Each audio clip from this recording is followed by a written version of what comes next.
সুপ্রিয় দর্শক, আসসালামু আলাইকুম। আশা করি আল্লাহ তাআলার অশেষ মেহেরবানিতে আপনারা ভালো আছেন। সম্মানিত দর্শক, লাইলাতুল কদর রাত চেনার কিছু আলামত হাদিসে বর্ণিত হয়েছে এবং লাইলাতুল কদর রাতের একটি বিশেষ দোয়া আছে, তো সে সম্পর্কে আজকে আলোচনা করব। চলুন জেনে নেওয়া যাক। লাইলাতুল কদর অর্থ হলো সম্মানিত রাত, মর্যাদাপূর্ণ রাত। এ রাতের ফজিলত সম্পর্কে আল্লাহ তাআলা পবিত্র কুরআনে বলেছেন, নিশ্চয়ই আমি কুরআন নাজিল করেছি কদর মর্যাদাপূর্ণ রজনীতে। আপনি কি জানেন মহিমাময় কদর রজনী কি? মহিমান্বিত কদর রজনী 1000 মাস অপেক্ষা উত্তম। সে রাতে ফেরেশতারা হযরত জিবরাইল আলাইহিস সালাম সমভিব্যাহারে অবতরণ করেন। তাদের প্রভু মহান আল্লাহর নির্দেশ ও অনুমতিক্রমে সব বিষয়ে শান্তির বার্তা নিয়ে। এই শান্তির ধারা অব্যাহত থাকে উষার উদয় পর্যন্ত। সূরা কদর আয়াত 1 থেকে 5।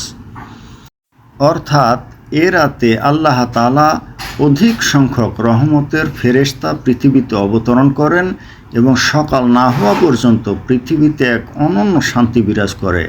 তাই মুসলমানদের কাছে লাইলাতুল কদরের গুরুত্ব অপরিসীম। আল্লাহর রাসূল সাল্লাল্লাহু আলাইহি ওয়াসাল্লাম রমজানের শেষ দশকের বিজোড় রাতগুলোতে লাইলাতুল কদর তালাশ করতে বলেছেন। হযরত আয়েশা রাদিয়াল্লাহু তাআলা আনহা থেকে বর্ণিত, রাসূলুল্লাহ সাল্লাল্লাহু আলাইহি ওয়াসাল্লাম বলেছেন, তোমরা রমজানের শেষ দশকের বিজোড় রাতগুলোতে লাইলাতুল কদর অনুসন্ধান করো। সহিহ বুখারী হাদিস 2017। এ হাদিসের আলোকে উলামায়ে কেরামদের কেউ 21, কেউ 22, কেউ 25, কেউ 27, কেউ বা আবার 29 রমজানে লাইলাতুল কদর হতে পারে বলে মত প্রকাশ করেছেন। তবে 27 রমজান লাইলাতুল কদর হওয়ার পক্ষে একটি সূক্ষ্ম ও মজার ইঙ্গিত রয়েছে। তা হলো এই যে আল্লাহ তাআলা গোটা কুরআন শরীফের 3টি জায়গায় লাইলাতুল কদর শব্দটি উল্লেখ করেছেন এবং লাইলাতুল কদর শব্দটিতে রয়েছে 9টি অক্ষর। আর 9কে যদি 3 দ্বারা গুণ করা হয় তাহলে 27 বেরিয়ে আসে, যার কারণে ধারণা করা হয় লাইলাতুল কদর 27 রমজানে হওয়ার প্রবল সম্ভাবনা রয়েছে। তবে কোনো দলিল দ্বারা যেহেতু লাইলাতুল কদর নির্দিষ্ট নয়, বরং রমজানের শেষ দশকের বিজোড় রাতগুলোতে তালাশ করতে বলা হয়েছে, সুতরাং সব মুসলমানের উচিত হলো লাইলাতুল কদর তালাশ করা। হাদিস শরীফে বর্ণিত আছে, নবী করিম সাল্লাল্লাহু আলাইহি ওয়াসাল্লাম বলেছেন, যে রাতটি লাইলাতুল কদরের রাত হবে তা চেনার কিছু আলামত হলো: 1. রাতটি গভীর অন্ধকারে ছেয়ে যাবে না। 2. রাতটি নাতিশীতোষ্ণ হবে। 3. মৃদু বাতাস প্রবাহিত থাকবে।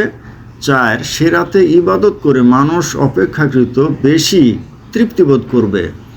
5. কোনো ঈমানদার ব্যক্তিকে আল্লাহ স্বপ্নে হয়তো তা জানিয়ে দিতে পারে। 6. এই রাতে বৃষ্টি বর্ষণ হবে। 7. সকালে হালকা আলোক রশ্মি সহ সূর্যোদয় হবে, যা হবে পূর্ণিমার চাঁদের মতো। উম্মুল মুমিনিন হযরত আয়েশা রাদিয়াল্লাহু তাআলা আনহা থেকে বর্ণিত, তিনি বলেন, হে আল্লাহর রাসূল, আমি যদি জানতে পারি কোন রাতটি লাইলাতুল কদর, তাহলে তখন কোন দোয়াটি পাঠ করব? তিনি বলেন, তুমি বলো, আল্লাহুম্মা ইন্নাকা আফুন তুহিব্বুল আফওয়া ফাআফু আন্নি। অর্থ, হে আল্লাহ, নিশ্চয় আপনি ক্ষমাশীল, ক্ষমা করতে ভালোবাসেন, অতএব আমাকে ক্ষমা করে দিন। তিরমিজি। তো সম্মানিত দর্শক, ভিডিওটি ভালো লাগলে লাইক, কমেন্ট, শেয়ার করুন এবং আমার চ্যানেলটি সাবস্ক্রাইব করুন। আল্লাহ হাফেজ।